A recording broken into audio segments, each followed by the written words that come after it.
হে আল্লাহ, আমাদের কাছে টাকার অভাব নাই। দেশবাসী একদিনের ভিতরে 5 লক্ষ টাকা পাঠাইছে। এই অসহায় 3 বছরের বাচ্চাটা এ তো কোনো অপরাধ করে নাই। দয়া করে আপনি মেহেরবানি করে বাচ্চাটাকে সুস্থ করে দেন। আমরা জানি এখানে অনেক টাকা আছে, টাকা হলে একটা উসুলা। মেন হলেন আপনি আপনি যদি একটু রহমত করেন তাহলে বাচ্চাটা বেঁচে যাবে। দেখেন কি অবস্থা, বয়স মাত্র 3 বছর।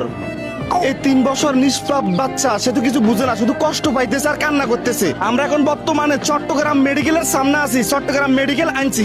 তবে সরকারি মেডিকেল হয়তো এর ওভাবে ব্যবস্থা হবে না। আমরা এই জন্য তাকে প্রাইভেট মেডিকেল ভর্তি করাবো। যারা যারা এই বাচ্চাটার পাশে দাঁড়াইছেন, একদিনের ভিতরে 5 লক্ষ টাকা পাঠাইছেন, দেশ ও প্রবাসী সকল ভাই বোনদের প্রতি আমার মন থেকে এবং এর বাচ্চার বাবা মার মন থেকে, দেশবাসীর মন থেকে, সবার মন থেকে আপনাদের জন্য দোয়া রইলো। আপনারা একদিনের ভিতরে রিয়াদ ভাইয়ের উপর বিশ্বাস করে 5 লক্ষ টাকা পাঠাইছেন। দেখেন কি অবস্থা, সে কতটা কষ্ট পাইতেছে। আপনাদের বাচ্চা তো কথা বলতে পারে? হ্যাঁ জি, কথা বলতে পারে। আমার বাচ্চা খুব অসুস্থ, এর জন্য মানে এখন কথা বলতে কষ্ট হয়, বুকের মধ্যে ব্যথা করে।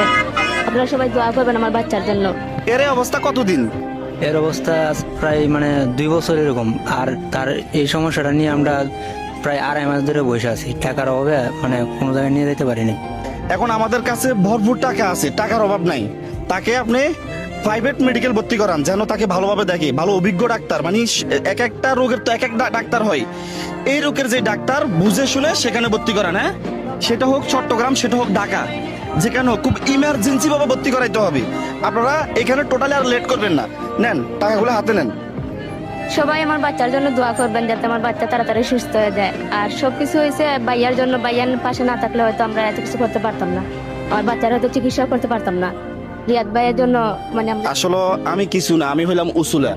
যা করবে আল্লাহ করবে। তাই আমি প্রত্যেকজন উদ্দেশ্যে বলবো, এই যে 3 বছরের অসহায় শিশু, সে এখনো কিছু বুঝে না, কষ্ট পাইলেও বুঝতেছে না যে কেন সে কষ্ট পাইতেছে, কেন তার পেট ফুলতেছে, শুধু কান্না করতেছে।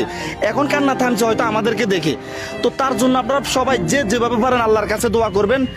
আপনাদের দোয়া কবুল হয়ে বাচ্চাটা সুস্থ হয়ে যাবে। সবাই ভালো থাকবেন। আসসালামু আলাইকুম।